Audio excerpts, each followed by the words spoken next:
Vamos a comenzar nuestra lectura ahí en Romanos 9.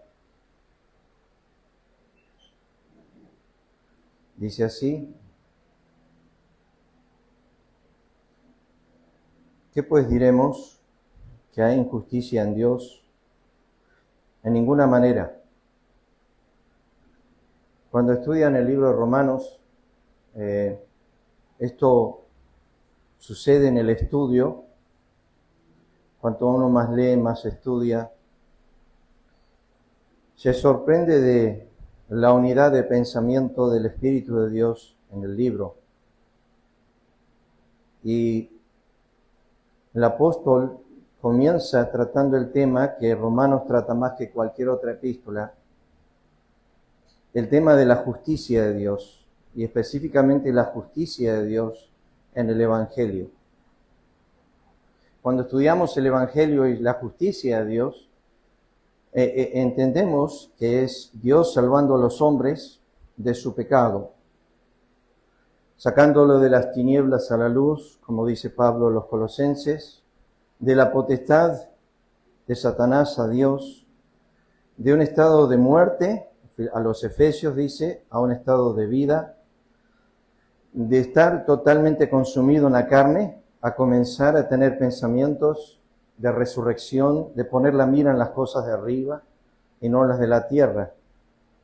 Y este es el obrar del poder del Evangelio. Y cuando estudiamos el poder del Evangelio y el Evangelio en sí, es el lugar donde nosotros quizás diríamos hay menos justicia. A nuestro entendimiento, cuando estudiamos las Escrituras, vemos al justo muriendo por los injustos, al inocente padeciendo por los culpables, y ahí nos sorprende que nosotros podamos encontrar la justicia de Dios. Que Dios justifica al impío, siendo que el impío es injusto, y no que haya hecho ninguna obra para ser justificado, sino que es justificado por la misma fe condicional de Romanos capítulo 5, versículo 1. Y el autor, el apóstol Pablo, a través del Espíritu de Dios, hace la pregunta si sigue habiendo una duda en los corazones de que en el Evangelio haya injusticia en Dios. La pregunta esta tiene que ver con todo el obrar del Evangelio desde eternidad pasada a eternidad futura. No está meramente hablando de ese lugar que nosotros conocemos hace 2000 años atrás, donde Cristo fue crucificado, sino que todo el obrar del Evangelio involucra el llamamiento de Dios a los escogidos. Y esa es la pregunta. ¿Hay injusticia en Dios en la manera que Él trata con los hombres? ¿Qué pues diremos a esto? Pregunta el apóstol Pablo, ¿que hay injusticia en Dios? En ninguna manera. Y para hacer esta pregunta de si hay injusticia en Dios, está tratando uno de los atributos de Dios que más menciona el libro de Romanos, que es el atributo de su justicia. Seguimos, porque quiero mencionar los 7 atributos de Dios en estos siguientes versículos que Pablo menciona. Pues a Moisés dice, tendré misericordia, ese es el segundo atributo de Dios mencionado, del que yo tenga misericordia, y obviamente en estos textos hay una repetición del atributo. Y me compadeceré, es el atributo de compasión, del que yo me compadezca. Y hay diferencias de palabras hebreas en cuanto a misericordia y compasión, donde se toma como atributos separados, aunque son similares. Así que no depende del que quiere, ni del que corre, sino de Dios que tiene misericordia. Vuelve a repetir el atributo. Porque la Escritura dice a Faraón, para esto mismo te he levantado, para mostrar en ti, acá viene el tercer atributo de Dios, mi poder. Lo tenemos su justicia, su misericordia, su compasión, cuarto atributo, mi poder, para que mi nombre sea anunciado por toda la tierra. De manera que de quien quiere tiene misericordia, y al que quiere endurecer, endurece. Pero me dirás, ¿por qué pues sin culpa? Porque ¿quién ha resistido a su voluntad? Y tratamos bastante de este tema la semana pasada.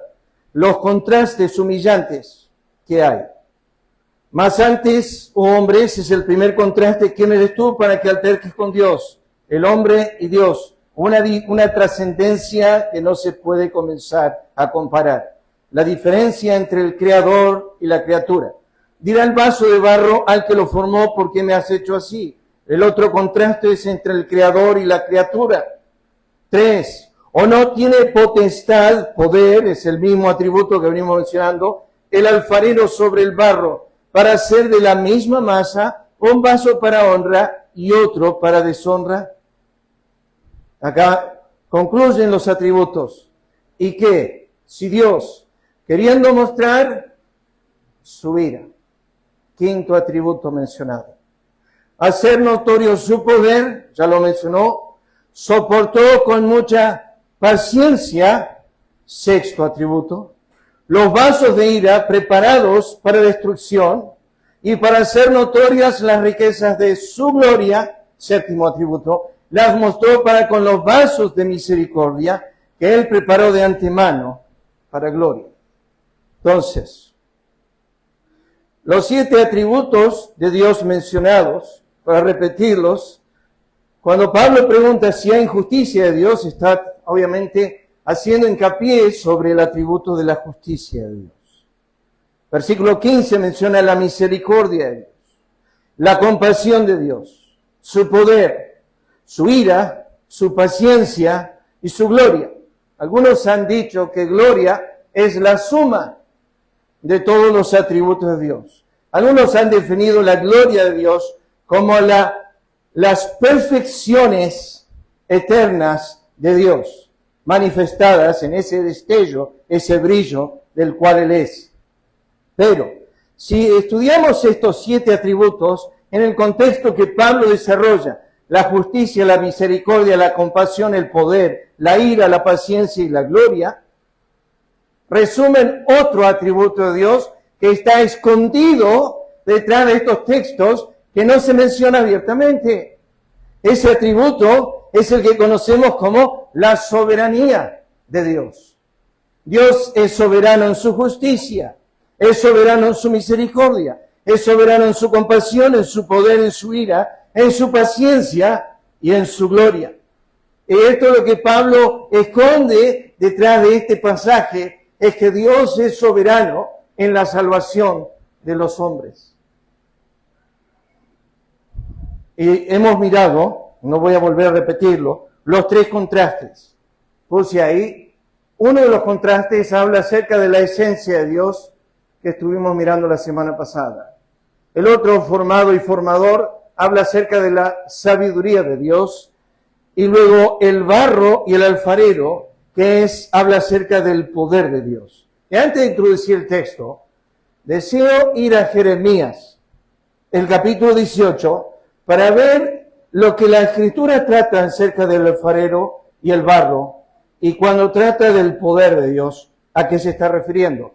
Y necesito que presten atención a las palabras del profeta.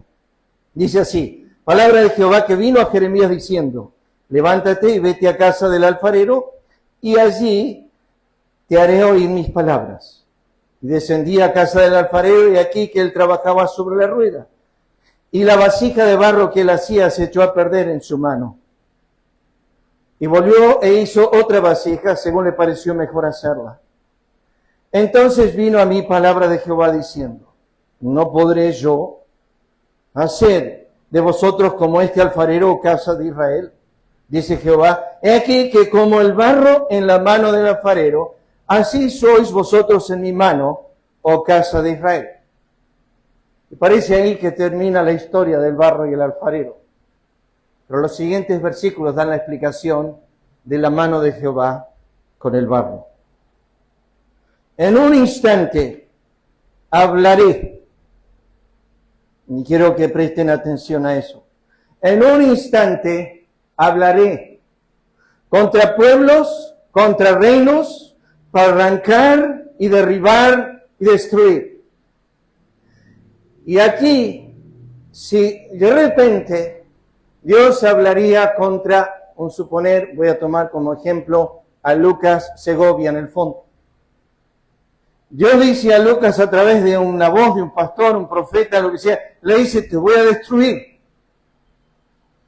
te voy a derribar, te voy a aplastar, te voy a arruinar.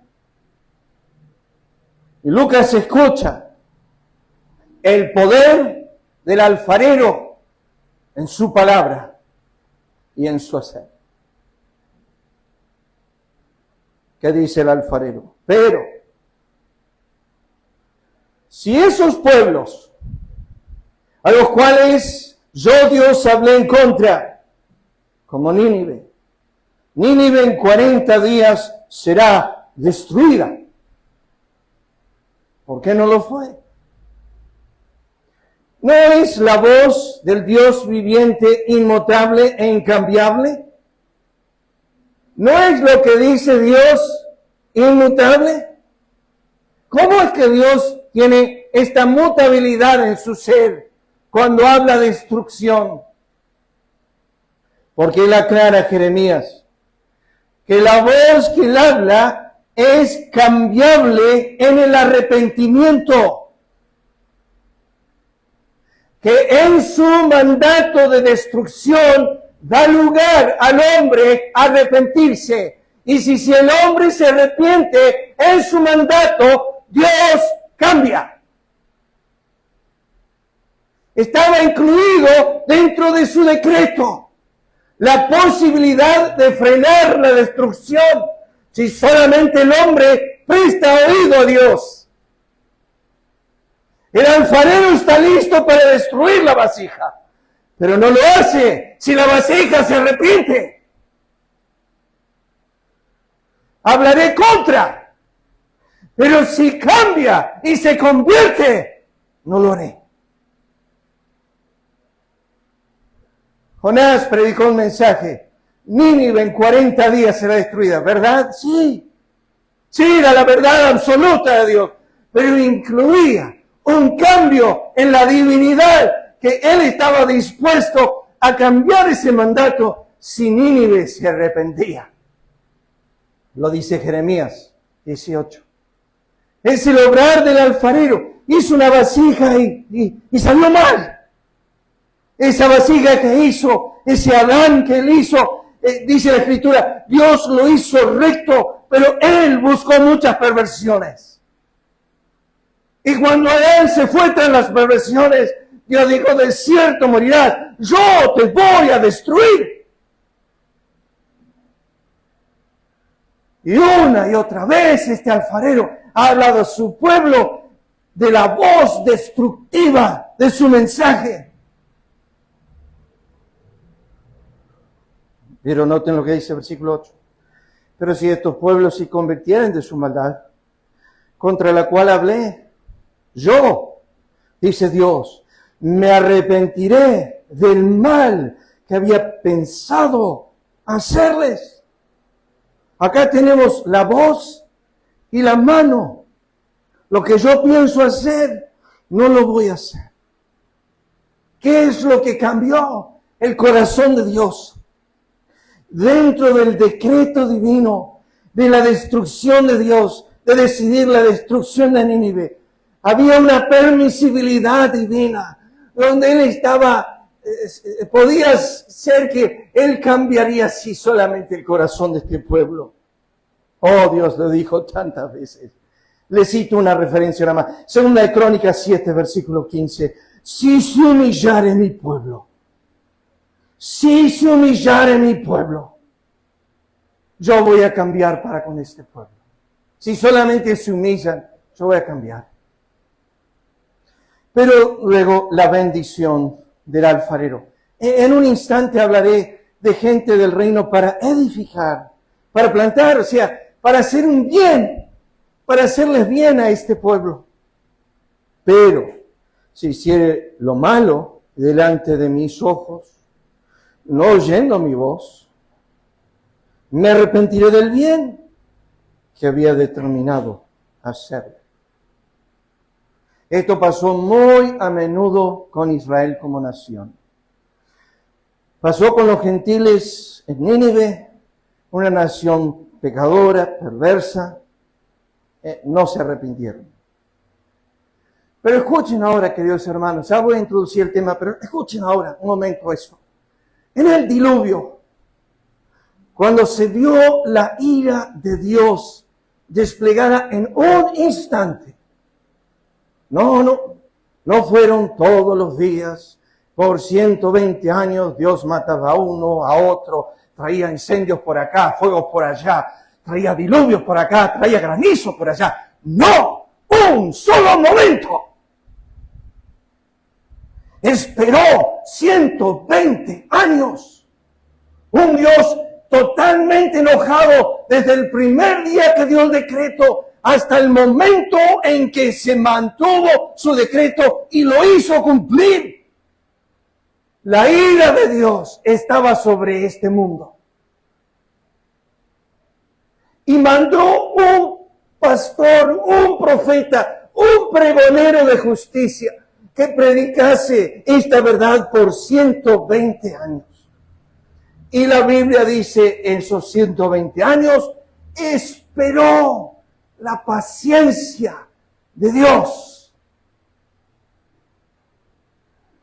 No hubo una gota de arrepentimiento, no hubo nadie que se arrepintió, nada, en absoluto. ¿Por qué no cambió Dios? El corazón del hombre seguía igual. Tenía la noticia, sabía que venía juicio. Es más, si estudian los nombres en Génesis, si estudian los nombres, Enoc, que caminó con Dios 300 años, comenzó a caminar con Dios cuando le nació un hijo a los 60 años que se llamaba Matusalén. Y Matusalén significa su nombre, en su muerte vendrá. Y lo que no sabía Enoc, sí sabía de parte de Dios, es que cuando moría su hijo Matusalén, Dios iba a traer juicio sobre la tierra. Lo que no sabía Enoc es que Matusalén iba a ser el hombre que más iba a vivir sobre la faz de la tierra, y Matusalén vivió 969 años. Enoc, desde el momento que tuvo el nacimiento de su hijo y supo que en su muerte iba a venir, la Biblia dice, comenzó a caminar con Dios. Y caminó con Dios 300 años. 669 años después que su padre fue arrebatado y quitado de este mundo, vino el juicio en su muerte. En el año que murió Matusalén, vino el diluvio sobre el mundo. Y Dios había dado un mensaje a través de Matusalén a esa generación. En su muerte vendrá. No hubo nada que lo difiera. Yo sigo porque me estoy adelantando. Escuchen, pensando en Dios como el alfarero, el poder de Dios que menciona Romanos 9, versículo 21, está en la palabra de Dios, conforme a Jeremías capítulo 18, que está sujeta a la voluntad de Dios. Este principio, hermanos, está a través de toda la Biblia. Toda la Biblia. Le doy la ilustración que me gusta mucho, es el paralítico que vino y se postró a los pies de Cristo y le dijo, Señor, si quieres, puedes limpiarme. Él no dijo, Señor, sé que en ti está el poder y lo puedes hacer. Él dijo, Señor, si quieres, puedes. Entendió que el poder de Cristo estaba sujeto al querer de Cristo. El poder de Cristo estaba sujeto al querer de Cristo. Ahora, escuchen este versículo que sigue. Salmo 109, versículo 17. Algunos creen que esto está hablando directamente de Judas Iscariote. Todo el pasaje de Salmo 109 hace referencia a Judas. Hace referencia a su casa, a sus hijos. Todo el pasaje de 109, luego léanlo con detención. Pero escuchen lo que dice. Amó la maldición y ésta le sobrevino. Y no quiso la bendición y ella se alejó de él. Ahora nosotros podemos decir, y claramente podemos decir, fue Dios. Pero el salmista dice, fue Judas. Y Romanos 9 es la atribución de Dios soberano. Romanos 10 es el hombre responsable. Cuando estudian, no importa qué comentario miren, no importa si miran a Piper o a MacArthur o quien sea, o a Sproul, lo viven así. Romanos 9 es Dios soberano, Romanos 10 es el hombre responsable. Miren ahora, acá dice, amó la maldición. Es como dice Juan capítulo 3, esta es la condenación, que los hombres amaron más las tinieblas que la luz, porque sus obras son malas. Amó la maldición, le sobrevino y no quiso la bendición, y ella se alejó de él. El texto que vamos a mirar es solamente el versículo 9:22. Lucas, ya sabés, no tenés que ni preguntarme, va a ser Romanos 9:22 para el domingo. ¿Y qué si Dios, queriendo mostrar su ira, a hacer notorio su poder? Y acá tengo que pausar, hermanos. ¿Por qué? Por esto. Porque el poder de Dios en Romanos aparece en diferentes maneras. Esta es la última manera. En la primera forma aparece en Romanos 1:20, cuando dice así: las cosas invisibles de Él, su eterno poder y deidad, se hacen claramente visibles desde la creación del mundo, siendo entendidas por medio de las cosas hechas, de modo que no tienen excusa. Le dije a Lisa ayer, estudiando Romanos 9 y estudiando el libro de Romanos, me he dado cuenta de una cosa, que Romanos 1 es fundamento a todo lo demás. Vuelvo una y otra vez a las páginas de Romanos 1 para encontrar que muchos comentaristas están haciendo lo mismo. Fundamental, Romanos 1. Todo lo que Pablo dijo en Romanos 1 es fundamento y da luz a los siguientes pasajes de la Escritura. El poder de creación, Romanos 1:20. Pero anterior a eso, Pablo dice, la justicia de Dios en el Evangelio. Porque el Evangelio es el poder de Dios para salvación. Ese poder no es el poder de creación. Ese es el poder de salvación, que podríamos llamarlo la salvación de la criatura nueva en Cristo. 2 Corintios 5:17. O sea que tenemos el poder de la salvación, tenemos el poder de la creación, pero aquí este poder, para hacer notorio su poder, es el poder de la destrucción.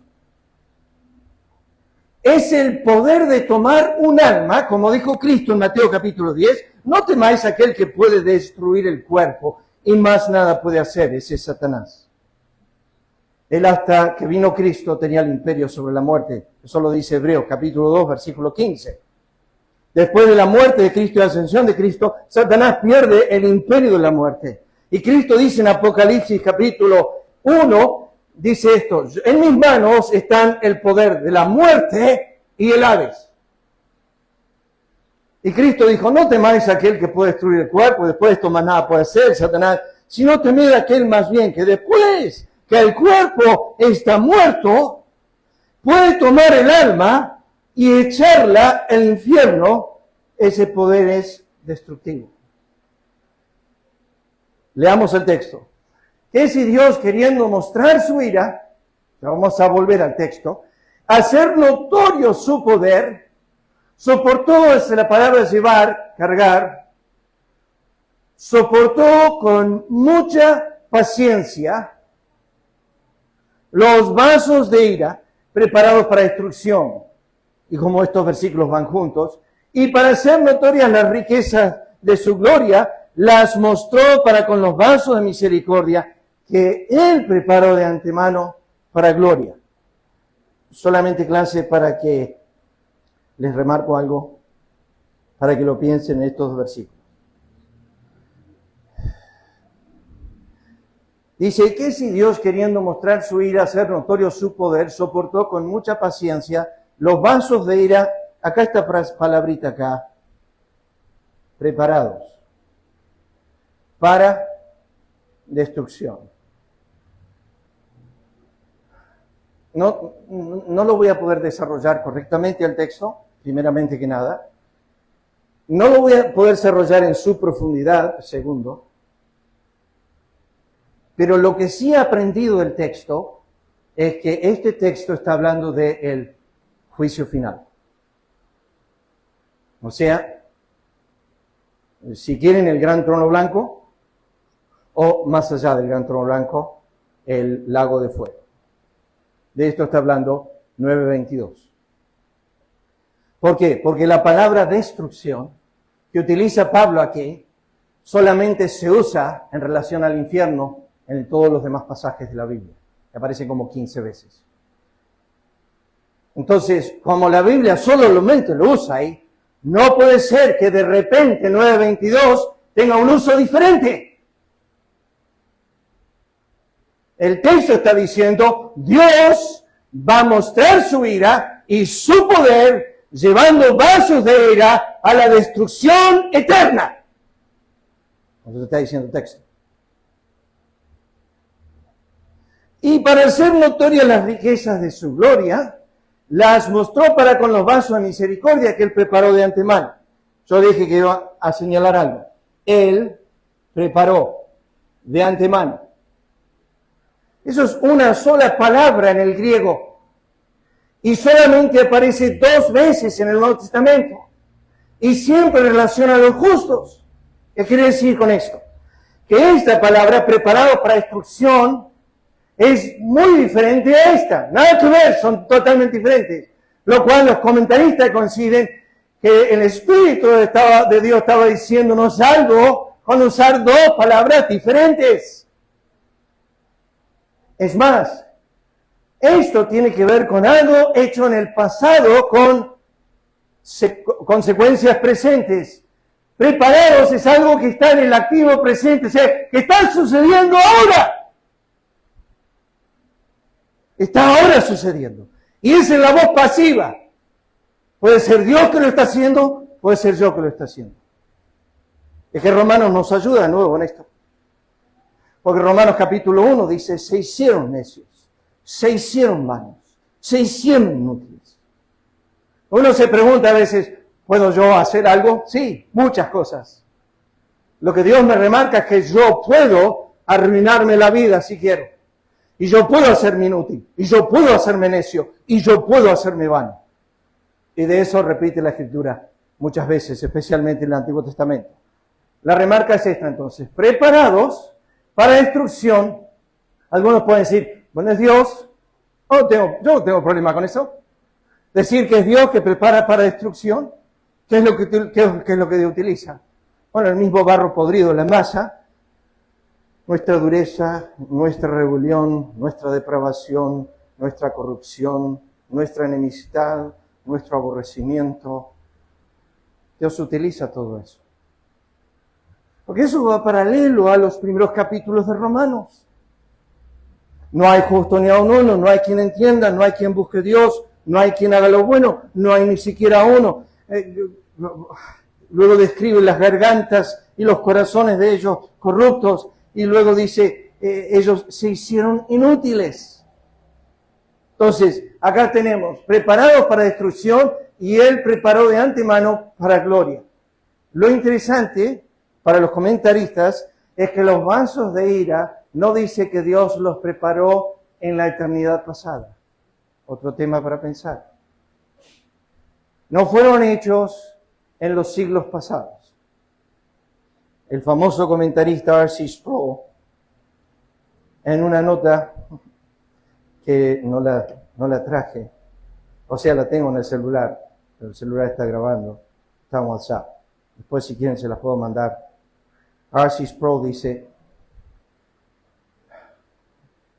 no es posible que la justicia de Dios determina el destino eterno de los hombres sin la voluntad de ellos. Estoy 100% de acuerdo con R.C. Sproul. Ya lo vamos a ver. Fíjense. El texto. ¿Qué si Dios, queriendo mostrar su ira y hacer notorio su poder, soportó con mucha paciencia los vasos de ira preparados para destrucción? Ahora, las palabras que quiero mirar, obviamente, es mostrar su ira, su poder, su paciencia y, finalmente, preparados para destrucción. Pero quiero que noten este texto primeramente. Y aquí Moisés une la ira con el poder de Dios. Moisés hace la pregunta en el Salmo 90. ¿Quién conoce el poder de tu ira? Déjenme decirles esto, hermano. No había nadie que había visto la ira de Dios terrenalmente como Moisés. Moisés había visto cómo Dios se inflama en su ira una otra vez en el desierto. Y había visto cómo en un instante Dios podía consumir a parte del pueblo con algún fuego, con serpientes, con castigo. Era tremendo cuán rápido Dios podía traer a la muerte cantidad de personas. Pero Moisés les hace la pregunta, hemos visto cómo se inflama por momentos tu ira, pero lo que no he visto y que no conozco es el poder rugiendo de esa ira. Oh, Moisés dice, todavía no se ha visto eso. No se ha visto en la faz del mundo. Y tú dices, bueno, el diluvio. No, eso no es el poder de su ira. El poder de su ira solamente se encuentra en la eternidad del infierno. El eterno consumo de su ira. El hombre gustando de la ira de Dios eternamente. Incomprensible a mi corazón. ¿Quién conoce el poder de tu ira y tu indignación que debe producir temor? Tengo que llevarles a un pasaje. Escuchen el texto, por favor. No lo tengo acá, lo voy a llevar ahora. Pero escuchen el texto. ¿Quién conoce el poder de tu ira y tu indignación según que debe ser temido? Escuchen ahora el texto. Voy a salir de esta página. Voy a llevarlos a Isaías. No sé por qué no anoté este texto, pero bueno, no lo anoté. Y quiero que noten conmigo este pasaje. Isaías.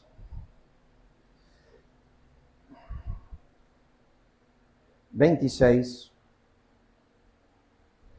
creo que es versículo 9. Con mi alma te he deseado en la noche, y en tanto que me dure el espíritu de entre de mí, madrugaré a buscarte.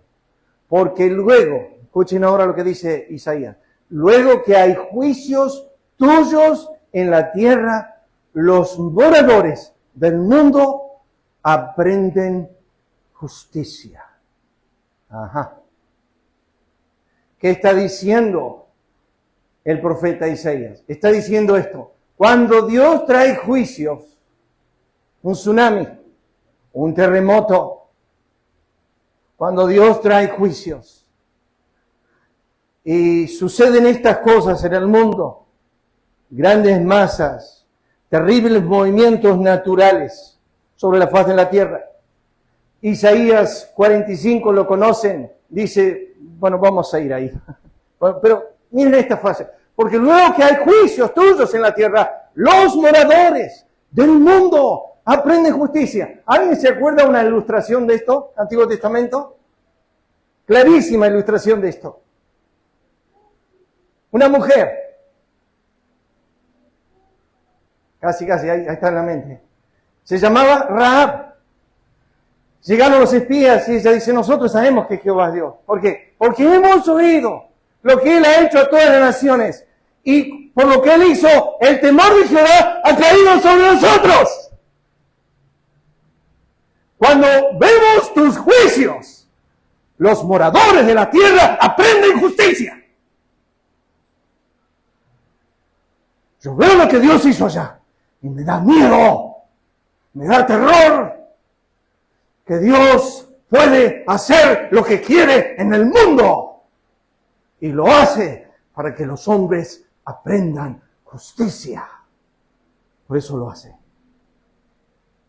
Cristo lo enseñó en Lucas capítulo 13. Cuando dijo, si cae fuego en una ciudad y no cae en la otra, es porque, no porque estos moradores son peores que los demás, sino porque hay una lección. Lo dice Oseas capítulo 4. Si hacía llover en una ciudad y en otra no, si traía hambre sobre una ciudad y otra no, era para que los demás pueblos sepan que Dios estaba teniendo de ellos misericordia, que le estaba diciendo, arrepiéntanse. Pero el hombre no lo hace, no lo hace. Ahora lo llevo a Isaías. Perdón, me salí un segundo las notas. Pero quiero que noten Isaías 45. No se puede siempre anotar todos los versículos. Escuchen esto. Que formo la luz, que creo las tinieblas, que hago la paz. La siguiente frase, que creo la adversidad. Yo Jehová, yo soy el que hago todo esto. Algo de eso le dijo Moisés. Cuando le dijo, ¿quién es el que hace al ciego, al sordo, al mudo? No soy yo Jehová. Yo soy el que hago esto. ¿Por qué lo hace, Señor? Yo creo la adversidad, yo creo el mal. ¿Hay algún mal, dice Amós, hay algún mal en la ciudad, el cual Jehová no lo haya hecho o no moral? No estamos hablando de inmoralidad, estamos hablando de adversidad, estamos hablando de angustia, estamos hablando de aflicción. Dios jamás comete un hecho inmoral. Dios no comete iniquidad. Bórralo de tu mente. La obra de Él es perfecta. La marcha es de sus hijos. Dios no comete iniquidad. Nunca. Si de este púlpito se enseña que mi Dios comete injusticia, entonces cierren la iglesia. Pero si Dios crea adversidad, si Dios trae angustia, si Dios trae aflicción, ¿y es para qué? Para enseñar al hombre. Lo castiga, dice la Biblia en Job 23, con dolor fuerte en todos sus huesos. Le trae un cáncer. ¿Por qué? Porque le está enseñando que Dios está teniendo de él misericordia, que lo está haciendo llegar a las puertas del Seol y lo está queriendo refrenar, y le envía un elocuente medidor que le diga que Dios está teniendo de él misericordia. ¿Por qué empezó todo esto Dios con él? Porque la Biblia dice es para apartar del hombre la soberbia, porque es un orgulloso. Por eso lo está haciendo. Volvemos a la nota. Miren ahora. Si te preguntas cuál es la fuente de la ira de Dios, bueno, el salmista lo responde. Miren el texto. La ira de Jehová contra los que hacen mal. Ya creo que el otro día Nahuel hizo referencia a esto en Romanos capítulo 13, cuando hablamos acerca de la autoridad. No tienes que temer a autoridad si haces el qué. El bien. Pero si haces el mal, teme. Porque Dios puso la autoridad ¿para qué? Para castigar al que hace lo malo. Escuchen, tú no tienes que temer la ira de Dios si haces el bien. Oh, y uno dice, bueno, pero no soy creyente. Oh, entonces te diría lo que Juan el Bautista le dijo a los fariseos escribas: huid de la ira venidera. La ira de Jehová contra los que hacen mal, para cortar de la tierra la memoria de ellos. Pero, ¿esto es justos e injustos? Sí. La Biblia dice, más sobre la ira que sobre el amor. Jesús habló más sobre el infierno que sobre el cielo. No nos gusta eso, pero es una realidad.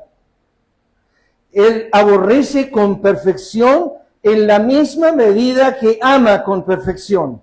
Amando perfectamente la justicia y odiando perfectamente la maldad. No es que Él tiene un poquito menos de aborrecimiento por el pecado.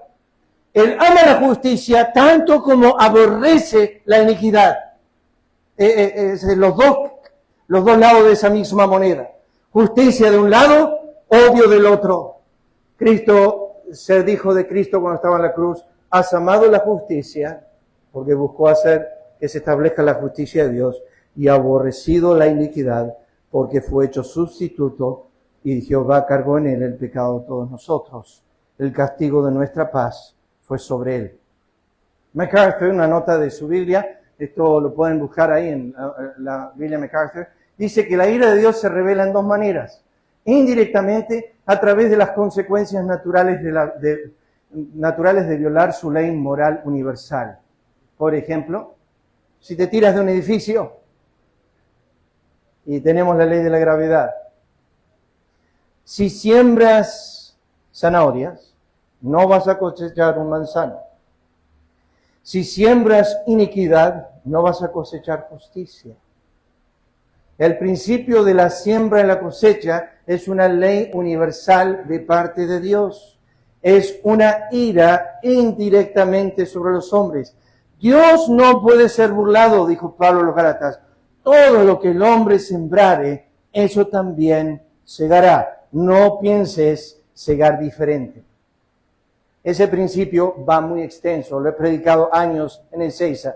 Podés sembrar poco y generar mucho, podés sembrar mucho y generar poco, podés sembrar bien y generar mal. Si no, miren la vida de nuestro Señor, que cuando estaba en la cruz lo odiaban. Él no hizo nada para ser odiado, hizo todo para ser amado. No siempre lo que siembras es lo que vas a cosechar. Pero después está la siembra, la ira directamente de Dios, a través de su intervención personal. Como por ejemplo, cuando Dios se enojó con Adán y Eva, los echó del huerto. Cuando Dios se enojó con el mundo antiguo y produjo el diluvio. Cuando Dios se enojó con Sodoma y Gomorra y trajo sobre ellos el fuego eterno de destrucción. ¿Saben que es impresionante cómo Sodoma y Gomorra son ejemplos a través de toda la Escritura? Una de las menciones más abundantes de la ira de Dios en toda la Escritura es estas, no 2 ciudades, sino 4 ciudades. MacArthur sigue diciendo en su nota, hay algunos tipos de ira de Dios, 5 en total. Está la ira eterna, que yo creo que Romanos 9:22 está hablando de eso. La ira eterna, que es el infierno. Está la ira escatológica, que es el día final del Señor. Está la ira cataclísmica, como el diluvio y la destrucción de Sodoma y Gomorra. Está la ira de consecuencia, que es el principio de la siembra y la cosecha. Y está la ira del abandono, que lo vamos a ver en Romanos 9:22, que es quitar la restricción, dejar que la gente vaya a sus pecados. Y referencias hay innumerables, pues algunas hay nomás. Salmo 81:11, los dejé por tanto la dureza de sus corazones. Proverbios 1 es un clásico de esto, llamé y no quisiste oír, y luego dice, por tanto os dejé, y anduvieron en sus caminos, comerán del fruto de sus propios caminos, dice Jehová. Esto es lo que llamamos el juicio y el abandono. Eso lo vemos claramente en Romanos capítulo 1, cuando Dios dice, los entregó. Es como que está reteniendo tu barquito sobre las cataratas del Iguazú, así con su mano. Y tú estás gritándole al Altísimo, déjame tranquilo, no quiero el conocimiento de tus caminos, no quiero saber nada de ti, déjame tranquilo. Y Dios hace esto. Y tu barquito va por las aguas del Iguazú y se va solo. ¿Por qué? Porque ya no lo quieres más en tu vida. Déjame tranquilo, no quiero más a Jehová. Está bien. La ira del abandono. Es cierto, dice Thomas Watson, que Dios no ve pecado en su pueblo con un ojo de venganza, pero lo ve con un ojo de observación. Él no ve pecado en ellos para condenarlos, pero Él lo ve para enojarse y castigarlos severamente. No pienses en tu corazón, yo soy creyente, Dios me ama, dio su Hijo por mí, y yo puedo pecar como Sansón y mandarme 1001 macanas y probar el pecado de todas las formas habidas por haber, y no me va a pasar nada. David no lo encontró así cuando gritó con los huesos rotos. Thomas Watson dice, en esta ocasión fue en el Salmo 38 cuando David dijo, Jehová, no me reprendas en tu furor, ni me castigues en tu ira. Un David, un hombre justo, estaba sufriendo la ira. Sí, no la eterna, pero sí la momentánea. La ira donde Dios castiga al hombre por lo que él hace. Dios no se venga con eternidad en los justos, pero sí trae castigo. Dice, sigue la nota de Thomas Watson, Dios golpea lento, pero pesado. No siempre viene enseguida. Es como dice Eclesiastés capítulo 8, versículo 11, cuando un hombre peca y no recibe sentencia sobre la mala obra, piensa que puede seguir pecando más. El hombre que roba algo y no lo agarraron la primera vez, roba la segunda vez, no lo agarraron, tercera roba de nuevo, cuarta y quinta y así, hasta que un día lo agarran y lo meten a la cárcel. Ahí le vino la sentencia. Pero las primeras veces no le vi sentencia. Entonces, porque no tuvo sentencia, pensó que estaba bien lo que hacía. Y porque Dios te deja andar en tus caminos, no significa que los aprueba. Y no significa que no va a golpear. En algún momento viene el golpe de Jehová y golpea muy pesado. Dios le dijo a Job, ¿tienes un brazo como Dios? ¿Puedes dar un golpe así? Dios, escuchen esto de Thomas Watson, Dios es el mejor amigo, pero el peor enemigo. No hay nadie que quieras en tu contra más que a Dios. Dios es el peor enemigo para el alma. Tenlo por cierto. No hay forma de burlarte. Thomas Watson sigue diciendo, ¡qué tontos son ellos! Por una gota de placer beben un mar de ira. Oh, voy a ser un playboy toda la vida. Voy a ver cuántas mujeres con las cuales me puedo acostar, tener todas y desear todo eso. Quiero vivir como Salomón, un hombre lleno de mujeres. Bien. Quiero ganar todo el placer del mundo, todas las riquezas del mundo, tener todo el placer, entregarme a todo como hizo Salomón en capítulo 2 de Eclesiastés. Cuando Salomón agarró su pluma y empezó a hacer la lista de todas sus cosas y todo lo que había juntado, lo que tenía, 1000 mujeres y la ropa, todas las plantas y todo el vino que tenía y todo. Y me di de todo, me entregué a todo, dice Salomón. Y abajo puso una liñita y sumó todo y terminó poniendo abajo todo es vanidad. Todo es vanidad. Watson lo dice de esta forma, por una gota de placer, 11:37, todavía no empezamos a mirar el texto, clase.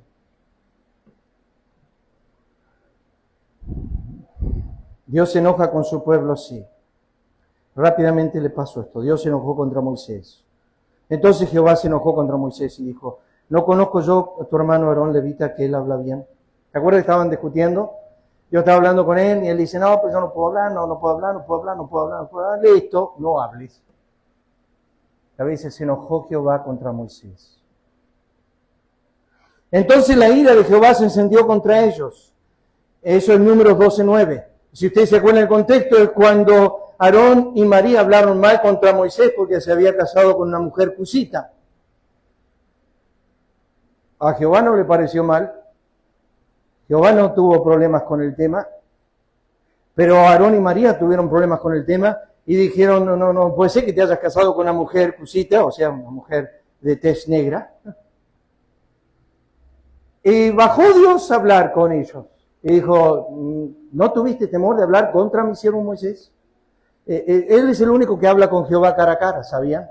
Yo con un profeta hablo por sueños o visiones, pero Moisés ve la similitud de Jehová. Hablamos cara a cara. Él ve mi forma, él ve mi imagen ahí escondida. Es el único hombre que ha visto Dios cara a cara, que ha hablado con Dios cara a cara. No lo ha visto, obviamente, ustedes saben eso. Entonces la Biblia dice, Jehová se encendió en su ira contra ellos. Y ellos son dos personas, Aarón y María. Justos. Aarón, la Biblia dice, el ungido de Jehová. Y María, la hermana de Moisés, que guió el pueblo de alabanza cuando Dios sacó a su pueblo de Egipto. Sí, Dios se enojó con ellos dos. ¿A punto de qué? En Deuteronomio 9, a punto de matar a Aarón. Y le trajo lepra a María. ¿Dios se puede enojar con los justos? Sí, todas las veces. Moisés sufre el enojo de Jehová. Y Jehová se enojó contra mí, dice Moisés, en Deuteronomio 4, por causa de vosotros. Se enojó. ¿Puede Dios enojarse? Sí, pero no eternamente. Dios no se enoja con el justo con la ira eterna. No, ni la gusta. ¿Entienden esto, queridos hermanos? Dios nunca derrama una gota de su ira eterna en ti. Él te manifiesta un momento de ira, como dice Isaías 54. Él te trae un momento de ira. Con un poco de ira me enojé contigo, dice Jehová. Por un momento. Pero mi misericordia, te recogeré con misericordias eternas. Es tremendo el tema. Perdón, ya cierro. Porque el Dios celoso, Jehová tu Dios. Ya voy a llegar al texto. No hoy, ya está, se terminó, no voy a llegar al texto hoy. Déjame decirles esto, hermano. Si tú entras a tu casa Voy a dar una ilustración acá en Viviente. Si Santiago entra en su casa y entra y ve a un hombre que está violando a su hija, Josie.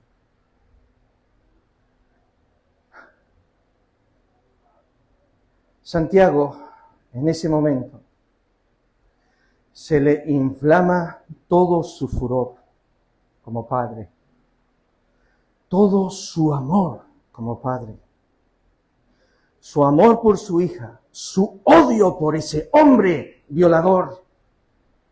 Y en ese momento lo único que quiere hacer es matar a ese malhechor. Porque ha violado los derechos de su casa.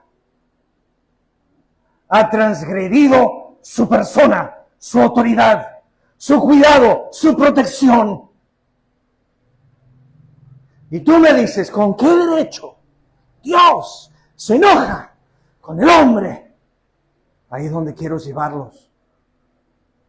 Es la afrenta más grande a su hermosura, su santidad. Por eso se inflama, por eso se enoja. Porque han atestado, han afrentado lo más precioso de su corazón. Se han atrevido a pisar y correr donde los ángeles no se atreven a caminar. Y en el desarrollo de este texto, ¿por qué hay vasos? ¿Por qué hay vasijas? Que Dios las llama vasijas de ira. Que lo único que va a hacer es derramar ira dentro de ellas, eternamente y para siempre. ¿Por qué? ¿Y por qué hay vasijas de misericordia? ¿Y con qué derecho, con qué potestad, con qué actual soberano puede Dios tomar esta vasija y decir que ella es una vasija de deshonra y es una vasija de ira? Bueno, eso quiero llevar. Miren, en Horeb provocaste la ira de Jehová y se enojó Jehová contra vosotros para destruiros. Contra Aarón también se enojó Jehová en gran manera para destruirlos. Y también oré por Aarón en aquel momento. Y dice la respuesta, y Dios no lo hizo. Porque temía a causa del furor de la ira con que Jehová estaba enojado contra vosotros para destruiros. Pero Jehová me escuchó aún esta vez. La lista es larga. Como ya ven, los versículos son muchos, los justos son muchos.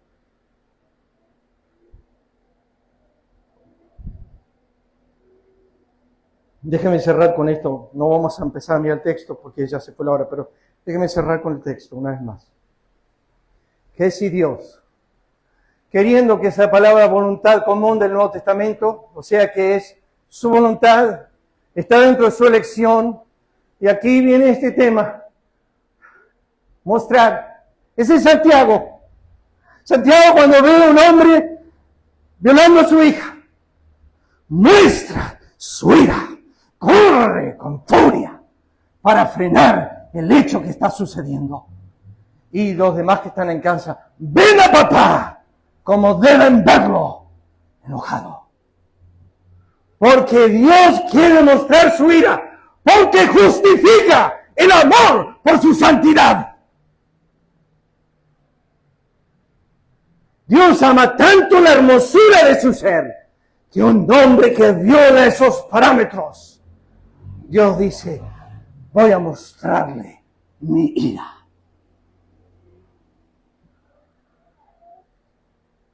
Por eso está, mostrar su ira, hacer notorio su poder.